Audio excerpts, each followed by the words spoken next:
Con la publicación en inglés del DSM-5 en mayo de 2013, se abrió un periodo de transición hasta su edición en español, así como para su implementación en la práctica clínica e investigadora.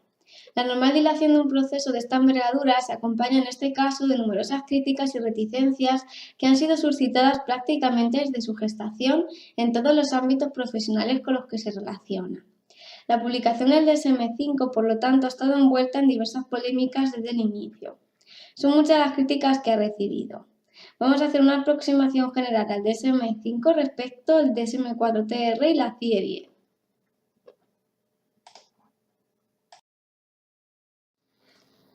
¿Cuáles son los cambios más destacados del DSM-4TR al DSM-5? Primero de todo, tenemos que decir que desaparece la evaluación multiaxial de los trastornos mentales.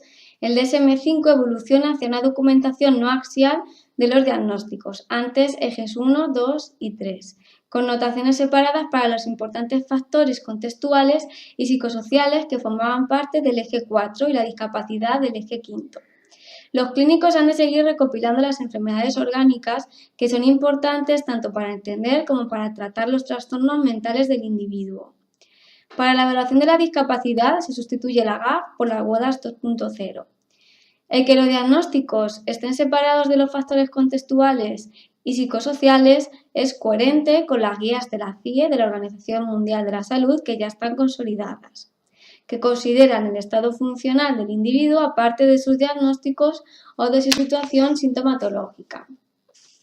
Como hemos dicho antes, se sustituye la escala GAF por la WODAS 2.0, es una versión autoadministrada del adulto del cuestionario para la evaluación de la discapacidad de la Organización Mundial de la Salud y es una medida que está compuesta por 36 ítems que evalúan la discapacidad de los adultos en 6 dominios, los cuales son la cognición, la movilidad, el autocuidado, la relación con los otros, las actividades de la vida diaria y la participación.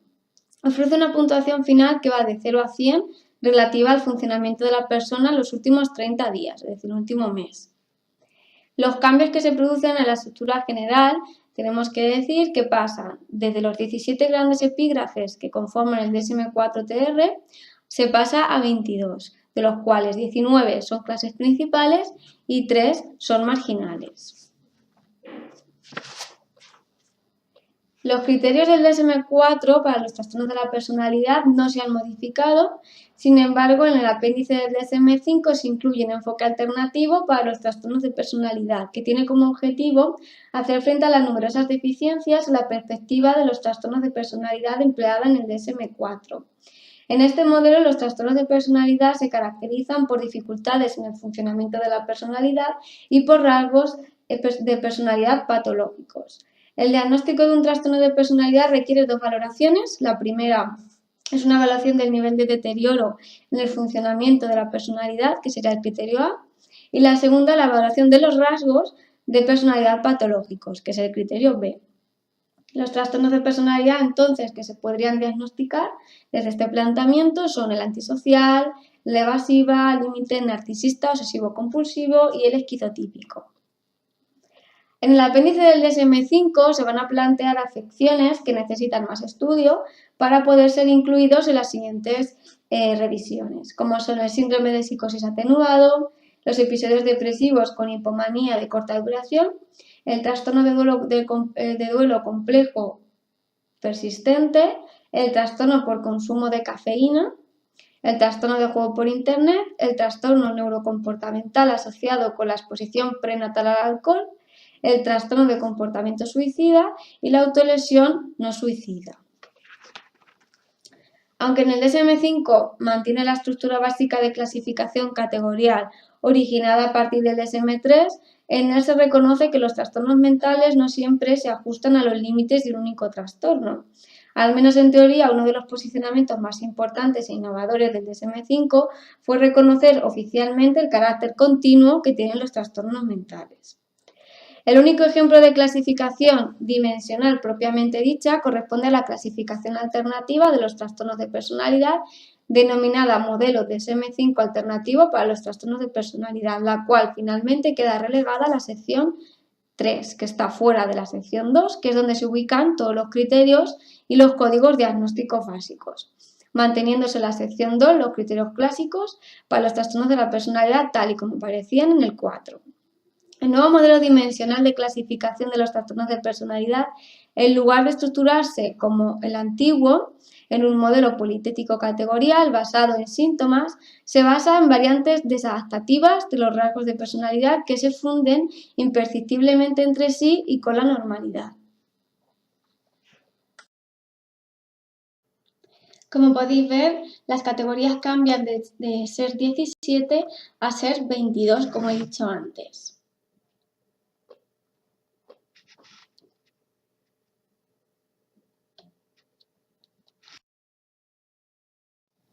Los trastornos del neurodesarrollo. Desaparece la categoría trastornos de inicio en la infancia, la niñez o la adolescencia. Un bloque principal se incluye en la nueva categoría de trastornos del neurodesarrollo y se reparte el resto en diferentes apartados. Como podéis ver, los trastornos del neurodesarrollo se van a dividir entre la discapacidad intelectual, los trastornos de la comunicación, el trastorno del espectro autista, el trastorno por déficit de atención e hiperactividad, el trastorno específico del aprendizaje y los trastornos motores.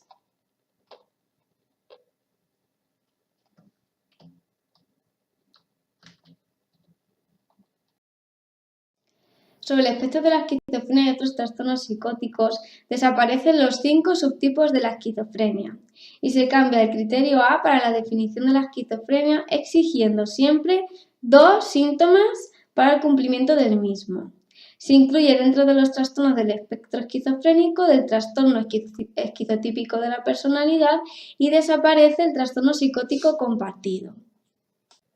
En el espectro de la esquizofrenia y otros trastornos psicóticos se van a incluir el trastorno esquizotípico de la personalidad, como he dicho antes, el trastorno delirante con sus subtipos, el trastorno psicótico breve, el esquizofreniforme, la esquizofrenia como tal, veis, ya no están los subtipos que conformaban parte de ella, el esquizoafectivo con también sus subtipos según lo que predomine, el psicótico inducido por sustancias o medicamentos, el que es debido también a otra afección médica, la catatonía cuando está asociada a otro trastorno mental o cuando está asociada a otra afección médica, también cuando no está especificada, y otro trastorno del espectro de la esquizofrenia cuando es especificado y cuando no es especificado.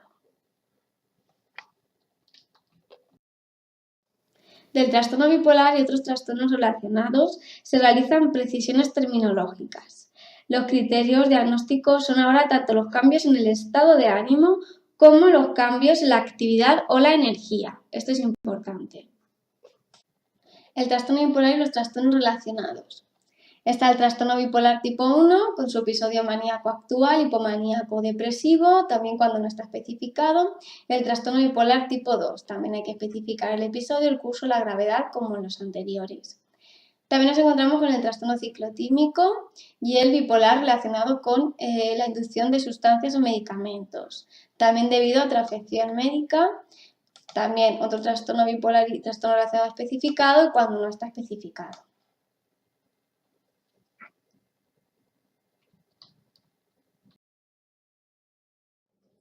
En cuanto a los trastornos depresivos, se van a incluir nuevos cuadros, como el trastorno de desregulación disruptiva del estado del ánimo y el trastorno disfórico premenstrual. El concepto de distimia pasa a formar parte de la categoría trastorno depresivo persistente. En cuanto a los trastornos depresivos, como he dicho antes, nos vamos a encontrar con el trastorno de desregulación disruptiva del estado del ánimo, el de depresión mayor, el de depresivo persistente, que es el que antes se llamaba distimia, el disfórico premenstrual, del que tenemos un vídeo aquí en el canal de YouTube, el que está inducido por sustancias o medicamentos, el que está debido a otra afección médica, otro que esté especificado o otro que no esté especificado. Respecto a los trastornos de ansiedad, tanto el trastorno obsesivo-compulsivo como el del estrés postraumático y el de estrés agudo ya no van a formar parte de esta categoría. El trastorno de ansiedad por separación y el mutismo selectivo se van a clasificar ahora como trastornos de ansiedad. Los trastornos de ansiedad se van a incluir el trastorno de ansiedad por separación, el mutismo selectivo, la fobia específica, el trastorno de ansiedad social o fobia social, el trastorno de pánico, y hay que especificar si hay un ataque de pánico, la agorafobia, el trastorno de ansiedad generalizada. ¿Veis? Ahora son diferentes trastornos importantes. El trastorno de ansiedad inducido por sustancias o medicamentos, debido a otra afección médica, y cuando es otro trastorno de ansiedad que esté especificado y cuando no esté especificado. El trastorno obsesivo compulsivo y relacionados. Es una categoría nueva del DSM-5 e incluye el trastorno de acumulación, el trastorno de escoriación, que es dañarse la piel, el trastorno obsesivo compulsivo, la tricotilomanía, como es arrancarse el cabello, y el trastorno dismórfico corporal. En el trastorno obsesivo compulsivo y trastorno relacionado nos vamos a encontrar al trastorno obsesivo compulsivo, al dimórfico corporal, al trastorno de acumulación, a la tricotilomanía, al trastorno de escoriación, al obsesivo compulsivo y trastornos relacionados inducido por sustancias o medicamentos, también al que está debido por otra afección médica, a otro trastorno obsesivo compulsivo especificado y a otro que no esté especificado.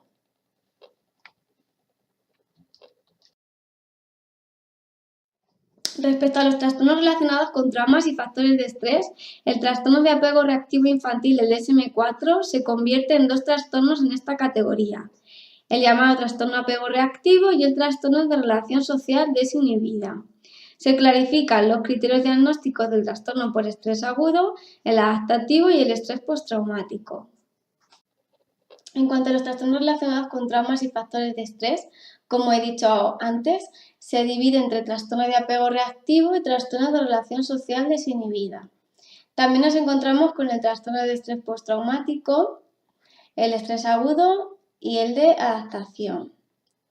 También, como en cada uno de los trastornos, el que sea un trastorno relacionado con traumas que esté especificado y que no esté especificado. El trastorno por despersonalización incluye ahora la despersonalización de realización. La fuga disociativa pasa a ser un especificador de la amnesia disociativa y deja de ser un diagnóstico independiente. Se reformulan los criterios del trastorno de identidad disociativo y se incluyen las experiencias de posesión demonológicas. En los trastornos disociativos nos vamos a encontrar con el trastorno de identidad disociativo, el de personalidad múltiple, la amnesia disociativa. Ahora, la fuga disociativa no es un trastorno fuera, sino que forma parte de la amnesia disociativa. Esto es importante, un cambio bastante grande respecto al DSM-4TR. El trastorno de despersonalización y desrealización, también se incluye la desrealización. Otro trastorno disociativo especificado y otro que no está especificado. Trastorno de síntomas somáticos relacionados. Es una nueva denominación para los trastornos que antes se denominaban somatomorfos. La hipocondría pasa a llamarse trastorno de ansiedad por enfermar y aparece un trastorno nuevo que se denomina factores psicológicos que influyen en otras afecciones médicas. En cuanto a los trastornos de síntomas somáticos relacionados, antes llamados somatomorfos, nos vamos a encontrar el trastorno de síntomas somáticos, el trastorno de ansiedad por enfermedad, el de conversión y otro trastorno facticio, ¿vale? Y de síntomas somáticos y trastornos relacionados que estén especificados y no especificados.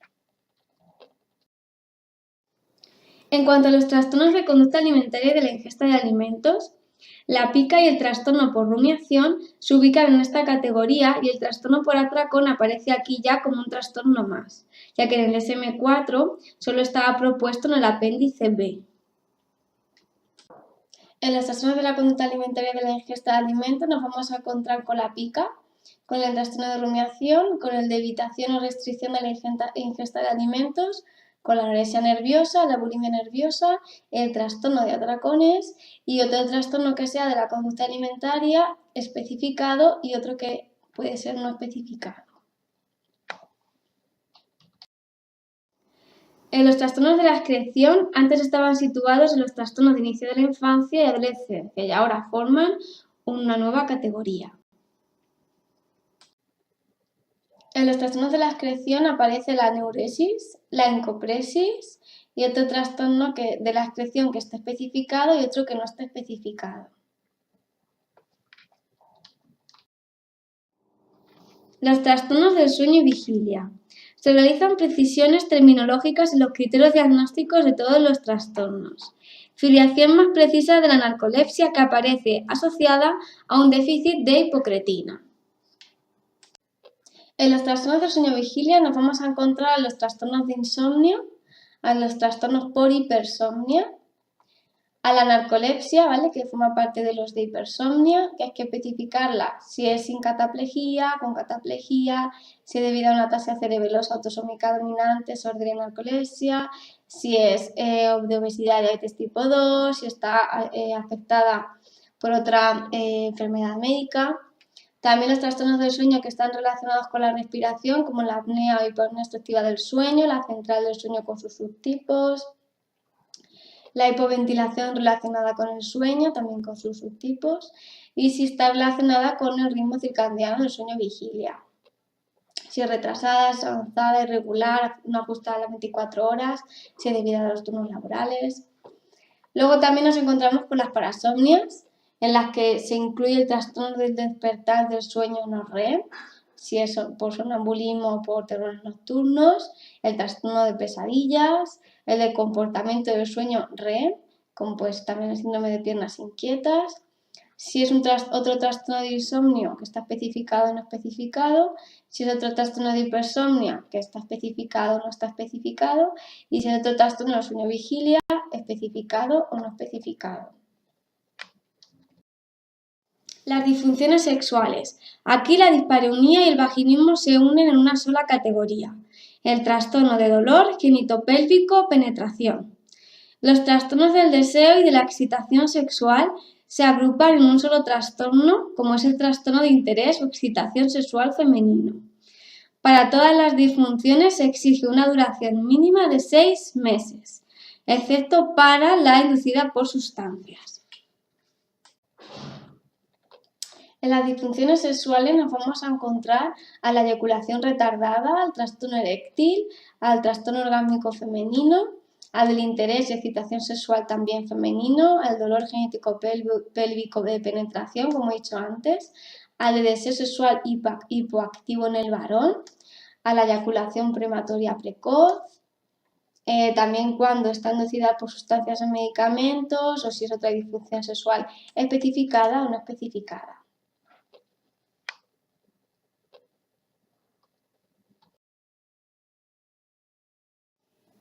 La disforia de género aparece ahora como una nueva categoría e incluye conjuntos de criterios separados para niños, adolescentes y adultos. La disforia de género se divide entre si ocurre en niños o si ocurre en adolescentes y adultos. También si se debe a otra disforia de género que esté especificada o otra que no esté especificada.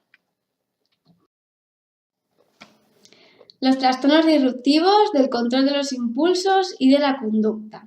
Aquí se incluyen trastornos que antes estaban en infancia y adolescencia, como el trastorno posicionista desafiante y el trastorno de conducta, el trastorno explosivo intermitente, la cleptomanía, la piromanía y el trastorno antisocial de la personalidad, aunque también está recogido en el capítulo de los trastornos de personalidad.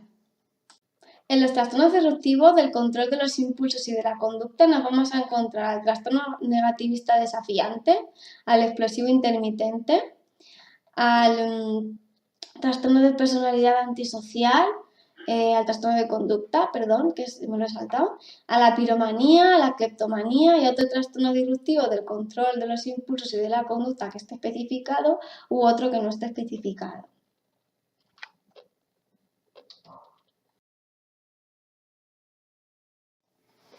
En cuanto a los trastornos relacionados con sustancias y otros trastornos adictivos, se ha ampliado para incluir el juego patológico. Desaparece la diferencia entre abuso y dependencia, pasando a tener un cuadro general que es el trastorno por uso de sustancias. Se incluyen como nuevos trastornos de abstinencia el del cannabis y el de la cafeína. En los trastornos que están relacionados con sustancias y otros trastornos adictivos nos vamos a encontrar a los relacionados con las sustancias, como puede ser por el alcohol, por la cafeína, por el cannabis, por los que estén relacionados con alucinógenos, como la feniclidina, otros alucinógenos, los relacionados con los inhalantes, los opiáceos, los sedantes hipnóticos o ansiolíticos, los estimulantes, los que están relacionados con el tabaco y otras sustancias desconocidas. También se incluye el trastorno que no está relacionado con sustancia, como puede ser el juego patológico. Trastornos neurocognitivos. Se va a suprimir la etiqueta de demencia. La demencia y el síndrome amnésico se van a recoger bajo un mismo diagnóstico que se denomina trastornos neurocognitivos. En el trastorno neurocognitivo, en primer lugar, nos vamos a encontrar con el delirio y sus diferentes tipos.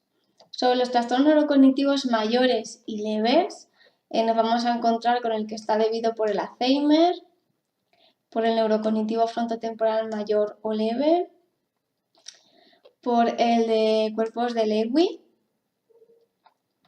el neurocognitivo vascular, el que está debido a un traumatismo cerebral, al que está debido por la infección del VIH, al que se llama enfermedad por priones, al de Parkinson, al de Huntington, al que está debido a otra afección médica o al que está debido a etiologías múltiples, también otro que esté no especificado.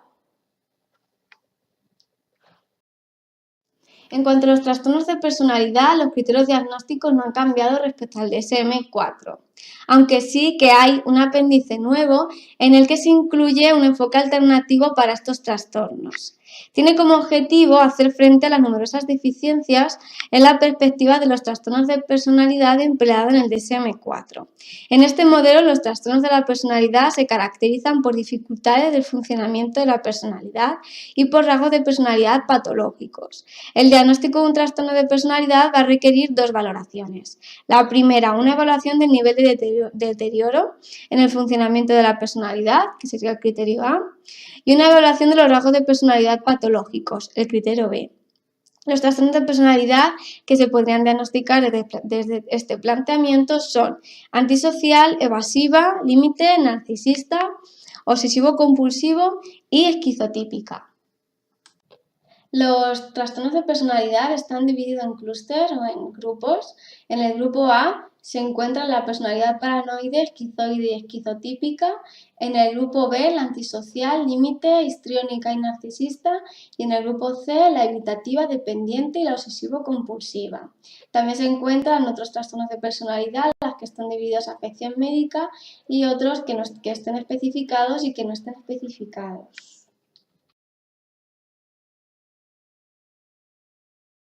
Y los trastornos parafílicos, como hemos dicho al principio del vídeo, aparecen separados del resto de las disfunciones sexuales, formando una nueva categoría. Y por último nos encontramos con los trastornos parafílicos, como es el del voyeurismo, el exhibicionismo, el defroteurismo, el masoquismo sexual, el sadismo sexual, la pedofilia, el fetichismo, el transversismo y otro trastorno parafílico que esté especificado y otro que no esté especificado.